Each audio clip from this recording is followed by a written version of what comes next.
Hello everyone. Recently I decided that I wanted to pick up a new hobby, and game development always seemed like an interesting challenge. In this video I will walk you through my journey to make 4 simple games with little coding experience from scratch using Godot. For those who are seasoned game devs, sit back, relax, and enjoy the ride. You might get a kick out of seeing a total beginner navigate the world of game creation. But I'm mostly hoping this video will serve as a vote of confidence for anyone wanting to get into game development. I'll walk you through the struggles of learning something totally new and different, and the absolute joy that comes from finally getting something to work as expected. And with that, let's get into it.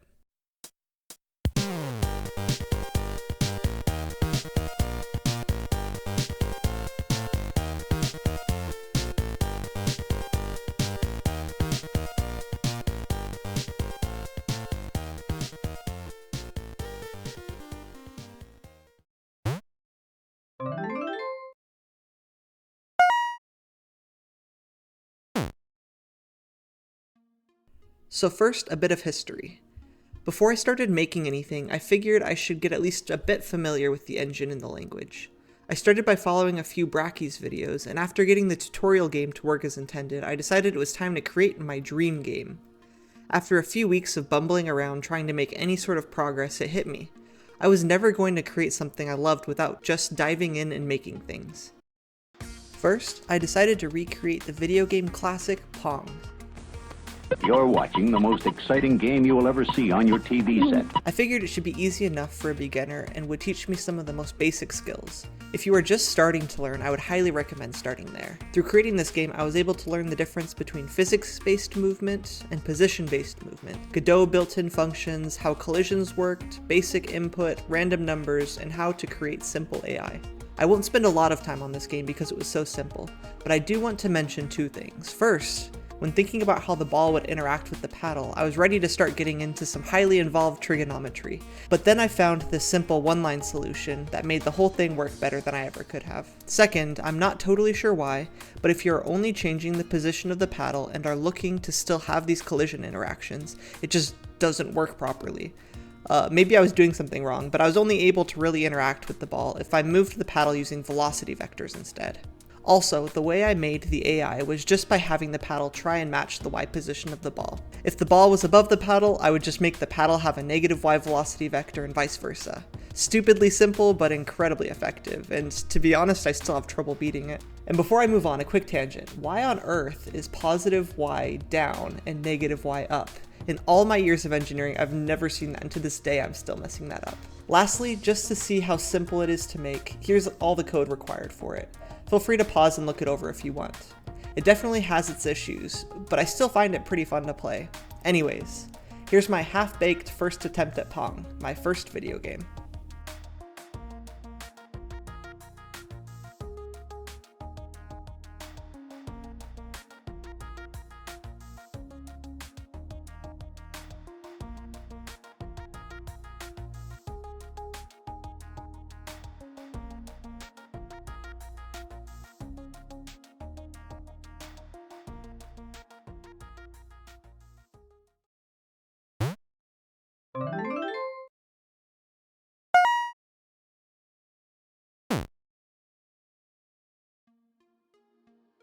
So, the whole time I was making Pong, I was thinking about how much fun it would be to detach the paddle from its fixed X position. And thinking it over, I realized that what I was thinking of was just air hockey. And a glide hockey game so fast and furious. Good night, boys. There's no telling how long you'll play. One more.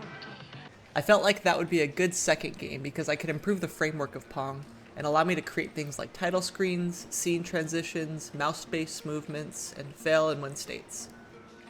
The first thing I did was repurpose the Pong scene and created some simple sprites for the paddles, puck, and background.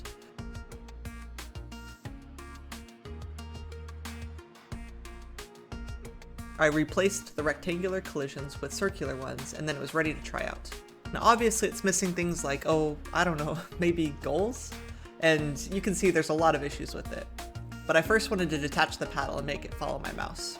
It took me a while to realize this, but if you want to track your mouse, you need to use input event mouse in a special input function, and then instance it with the event variable. At first I tried just trying to track the global mouse position in the physics process function with something like location equals input event mouse dot get global position, but that gave me so many issues and would never run. Best to keep the input events in the input function. I would then use this position to tell my paddle which direction it needed to go. Now this mostly worked, but as you can see it's incredibly fidgety. The simple fix was to make the puck stop moving if it was in a small 10x10 pixel tolerance around the mouse. This seemed to work a lot better, and it was really fun messing with the janky physics of the mouse movement.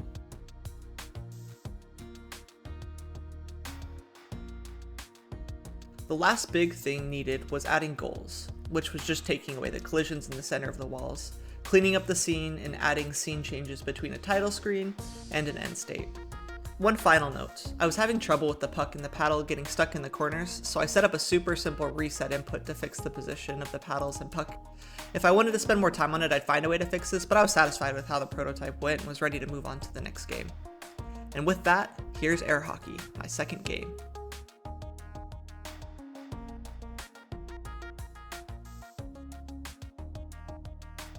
Shot that's carefully played away by Lundqvist. Now Ponikarovsky with it. Through one in front, block there. Scramble for it there. They poke away at it. Still it's loose. Poked out by Kovalchuk. They score!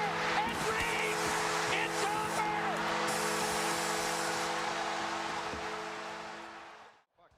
Into the Toronto zone, turning off the left boards. Back at the line to Babbage. Long shot. Putman had trouble with it. Adams should score! Greg Adams! Greg Adams! Adams gets the winner! 14 seconds into the second overtime. To stop Berezan. Here's Lemieux. The center penalty coming up. Look at Lemieux. Oh my heavens. What a goal. What a move. Lemieux. Oh baby.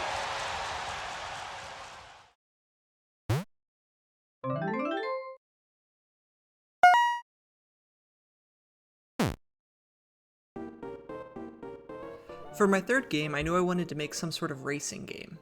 I was thinking about the Mario Party minigame Later Skater and really enjoyed the tricky steering mechanics, especially when you're moving really fast. I also started thinking about one of the greatest races of all time, the race between the Tortoise and the Hare, and then it hit me. I could make a game where one of the reasons the Hare could have lost to the Tortoise was that he ran so fast he couldn't control where he was going, and the Tortoise, running slower but staying on the path, could consistently win. And thus the idea was born.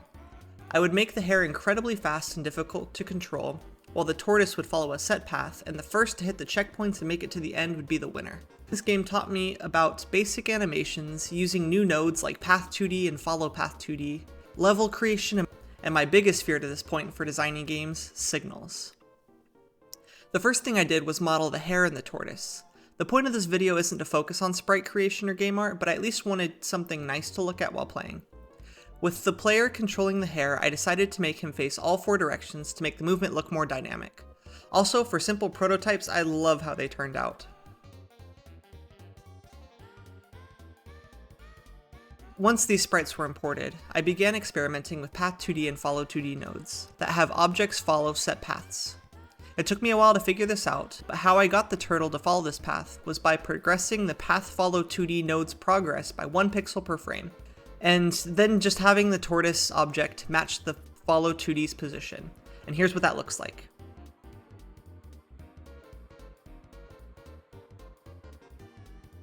Now for the Hare, I wanted to have it turn using the A and D keys and then accelerate using the W key.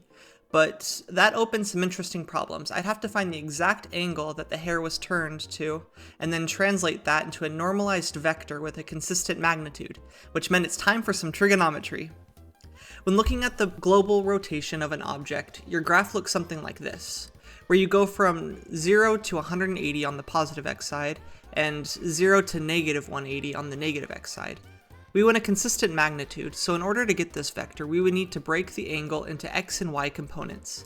The easiest way I could think of was to take the angle, and then if it was within 0 to 90 degrees, take the sine and cosine of that angle, giving you your x and y positions. And if it was from 90 to 180 degrees, you just subtract 90 and do the same thing. And here's what that looks like in game. Wait, that's not right. It turns out you need the angles in radians. Here's what that looks like in code. And here's what that looks like in game. Also, I added an arrow that pointed in the direction that the bunny was going to run, making it a lot easier to tell quickly which direction he was going to run. Now time to make the level. Again, I'm not an artist and this isn't about the art, so I just made some simple tiles. For some reason I made them 1000 by 1000 pixels, which turned out to be pretty dumb and caused some major headaches trying to lay them out. But yeah, I got them and I created the first level.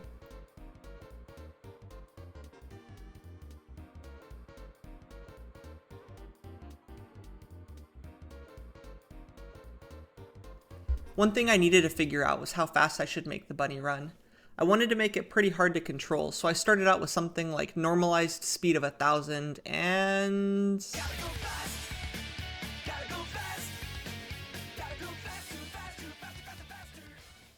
Yeah, so I lowered it slightly to 800, and it's still pretty hard to control, but it's a lot easier to see what's happening around you. Also, I kind of liked how shaky he is when he runs. It makes me think he's actually bouncing that fast. I also slightly increased the turtle speed so that he has a chance. The last big hurdle I needed to cross was creating some sort of checkpoint system so that the player would be forced to actually try and follow the path. The only way I could think of implementing this was by using custom signals, something I was terrified to incorporate. Turns out they're actually pretty simple. The big thing for me was realizing that I needed to connect my signal using the following format: objects.signalName.connect, and then connecting it to some sort of function. Once I had that figured out, I created an area 2D node with a collision shape that prompted my checkpoint hit signal to emit. I connected it to my main script and called a function that would hide the checkpoint after it was passed. But turns out this causes issues because even though it was hidden, the checkpoint collision was still technically there, which was a big issue because it would count hitting checkpoints that were already hidden.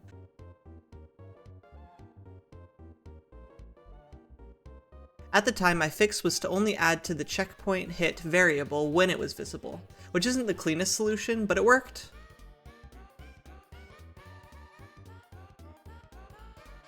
Oh, and ignore all the errors. At least that's what I was doing. With the checkpoint system in place, all I needed to do was make a few more levels, a title screen, some slight cleaning up, and adding some simple trees and rocks, and it was good to go. And with that, here's Tortoise and the Hare.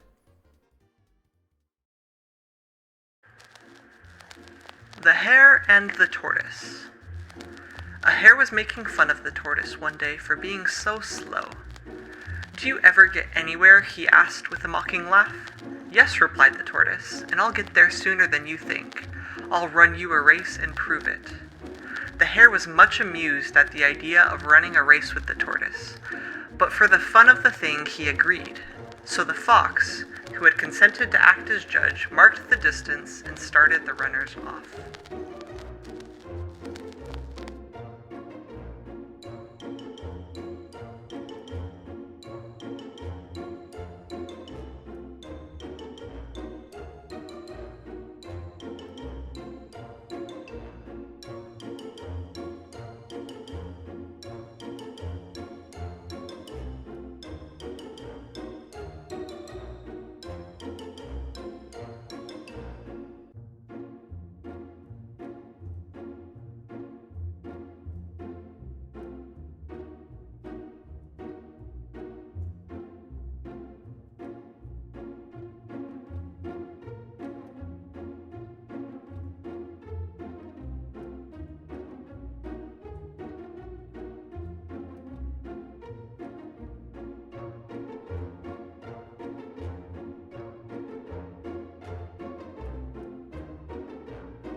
Of the 4 games I made, this one is probably the most fun.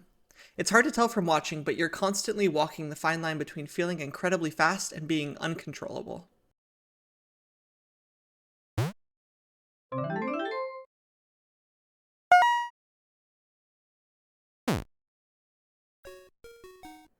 For the 4th and final game, I wanted to take everything I learned and put it all together in one big package, and that's when I realized that Frogger was the perfect final game. At this point, I was amazed that I was starting to feel comfortable with GD script and felt confident that I could reproduce the first level of Frogger, which would incorporate everything I'd learned. The first thing I needed to do was create the full sprite map. Using the original game as inspiration, I recreated everything from water and road to the logs, turtles, and cars. It took me way longer than expected, but I had a lot of fun putting small twists on the classic sprites. After creating the scene in Godot with the tile map, I started by getting the frog's movement right. At first, I again looked at a physics-based movement, but I ultimately decided on a position-based movement to make it snappy and predictable, both of which are needed to make the game work. And here's the final movement with animations included. This was definitely the wrong way to do it, as it caused me so many issues down the road, but hey, at the moment, it looks pretty good. Next, I needed to incorporate the car system and run over mechanics. This would require signals, but feeling much more confident, I was able to make running over work perfectly. I also managed to find out what was causing all the errors in my last game and made the fix here. I caused the cars to spawn in random intervals and created a squished frog sprite. With that, the first half of the level was complete.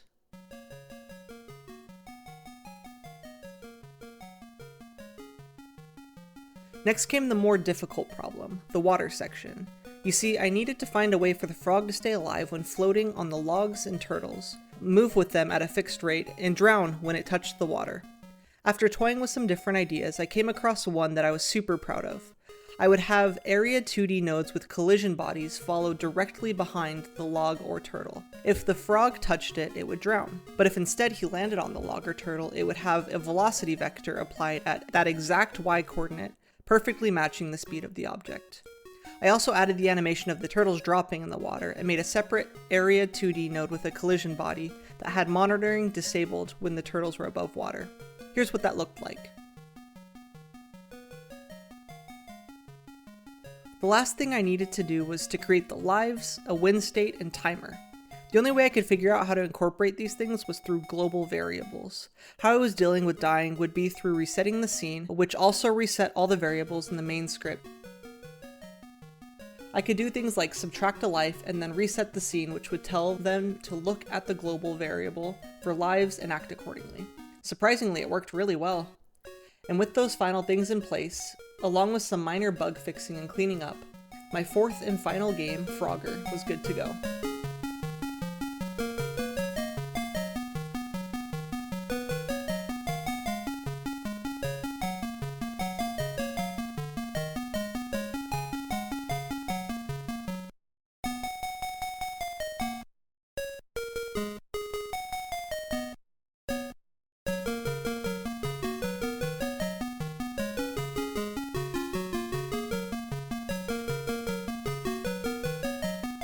To say, I'm incredibly proud of myself for this one. At this point, I felt so much joy being able to take something in my head and make a full-fledged game out of it. There are still some pretty major bugs in the game, but for a first pass, I'm incredibly happy with it. A huge thanks to anyone who made it this far. I have some secret game projects in the works along with making that dream game I mentioned at the start, but I'd also love to do another one of these videos exploring more complicated systems like saving, inventories, more complex animations, sounds, and other things like that. If you have any suggestions for games that would be fun to recreate, please let me know in the comments below. If you feel so inclined, feel free to subscribe. I would greatly appreciate it. I plan on posting videos at least once every month. And with that, make some games, and I'll see you next time.